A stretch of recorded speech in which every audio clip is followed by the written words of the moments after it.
In today's video, we get back to basics and get our track ute ready to hit the track again.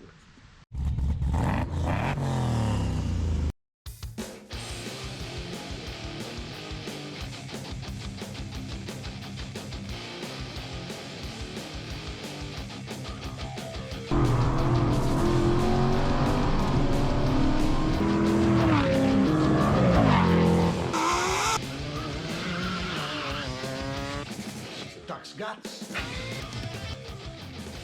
Well, welcome back to Clunie Garage. It's Fred here.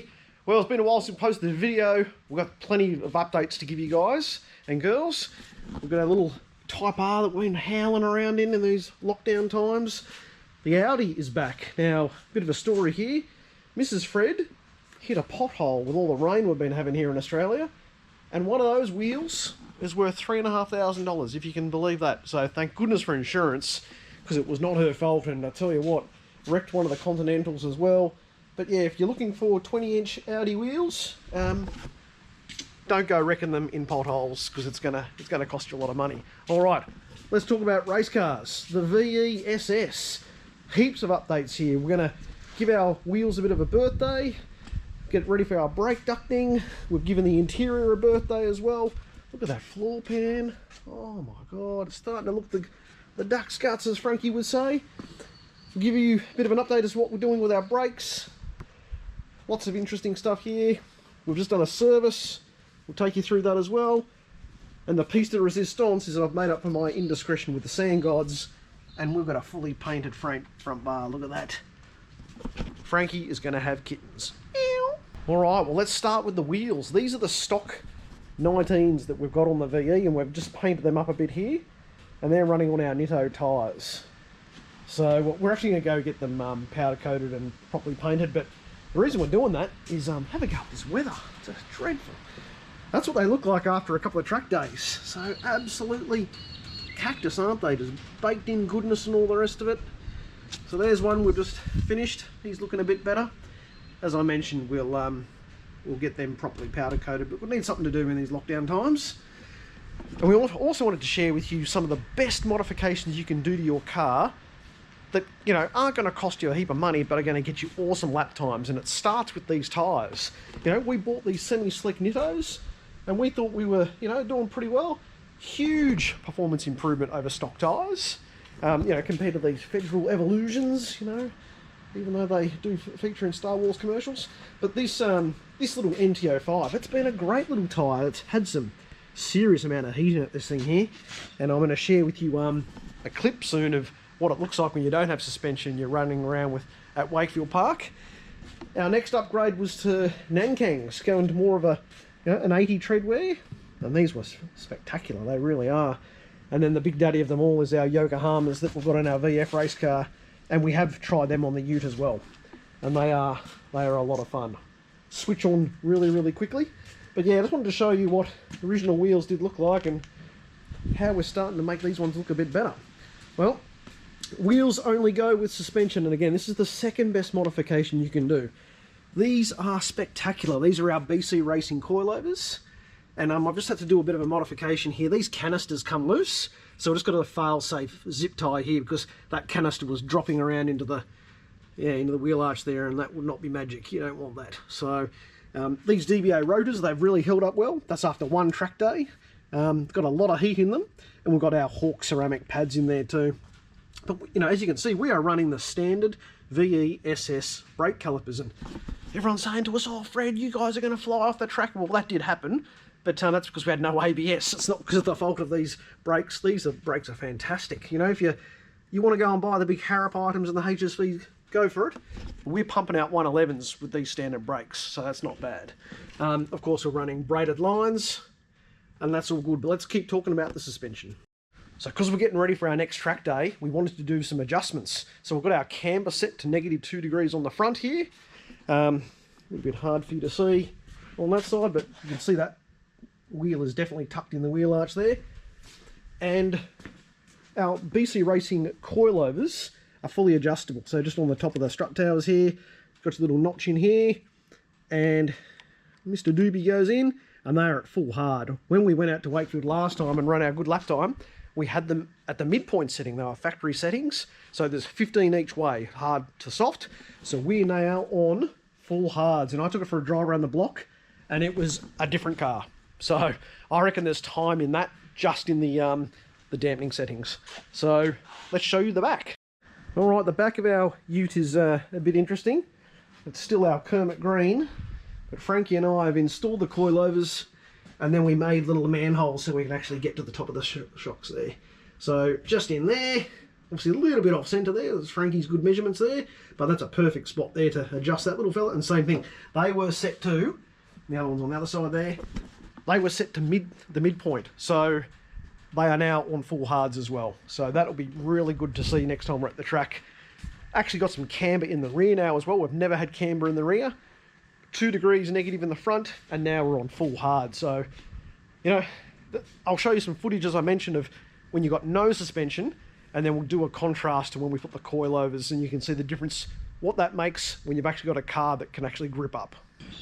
The other modification for the brakes is a bit of cooling, because these things get super hot. So we've gone and got some special brake air ducting, and this stuff's pretty cool. 3-inch. We've got our air duct flange just in there, and we're going to route that round here onto the back of the, probably try and use the old dust shield and put a flange on that for the ducting to attach to, and then we'll see how we go, and that'll hopefully get a bit more air and cool these things off, because we're probably doing 200 down the main straight of Wakefield, and yeah, that brakes definitely after 6-7 laps to start. You can start to feel the pedal go, and that's just the amount of heat that we've got going through this whole system. Again, stock brakes, who would have thought? Happy days. When we had our last track day at Wakefield, this car was getting a bit hot as well, so Gentech have told us to put a different thermostat in it, and they've done that for us. We're also done a whole radiator flush as well to make sure it's burped properly, and we've got no issues with this is a brand new radiator as well, so it's not like it's a, you know, it's an old radiator that's not working with an old core in it. That's working. This sort of overflow would just sit here and go man and carry on. So I took it for a bit of a spirited drive the other day, come back, and it wasn't doing any of that, and even on a normal drive it wouldn't do that too. So the temperature gauge now also sits about 2 rungs lower than what it used to. So we're hoping that's going to help us, because we don't want to cook this motor. This is going pretty well, this little 6 litre, and we've got another 6 litre that we're building as well. When it comes to oils as well, you know, you can actually see that Holden recommend a 5-weight 30. Gentech have told us that you definitely go with the 1060. We're running that in the 7 litre as well. So this is pretty good stuff, that. So we'll keep using that based on their recommendation. Tell you what, we're hanging to get back to the track. Some of these tracks are starting to open. They think track day are doing one on the 15th and the end of October.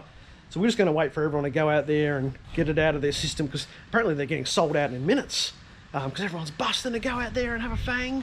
You know, we're pretty keen too, but we actually can't leave home at the moment, so doctor's orders, God bless it. So we're just going to, that's why we're doing all this preparation work now, and just making sure that when that time does open up, we can go out there and just hang it out. So we can't wait. We've got lots of things to keep trialing and testing. We actually want to do a comparison between the NT05s and the Nankangs, and against the Yokohamas as well, and do a couple of lap by lap comparisons just to see how much difference that makes. Now we've got the suspension fully sorted. All our bushes have been redone. You've seen that video. We've done every bush known to mankind on the front and rear of this thing. You know, have a look at this. It's starting to, and Frankie's got our little 4-point harness in, and no excuses there. We're feeling nice and safe and secure, and it is a pretty awesome platform. So we are super keen, and we can't wait to get back out there. Righto, as I mentioned, here's a taste tester of last time we're at the track, well, probably 2 or 3 track days ago, and then I'll splice in a clip of the latest track day. Let's have a look at the difference between old and new suspension, and take a particular notice as you come into the fishhook and the car starting to 4-wheel drift. Have a look at it under brakes. It's all over the show. It's a wonder we keep the thing on the road at all. Some of us don't. Anyway, so just thought I'd show you this before and after comparison, and we're going to do another video once we get this car back out there with all the other mods we've just talked about. Let's go.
after the fish hook.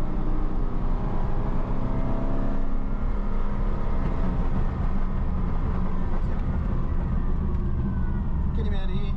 Yep. Go, go, go. Oh, bullshit.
Okie dokie, Pinocchio. Hope you enjoyed those little clips there.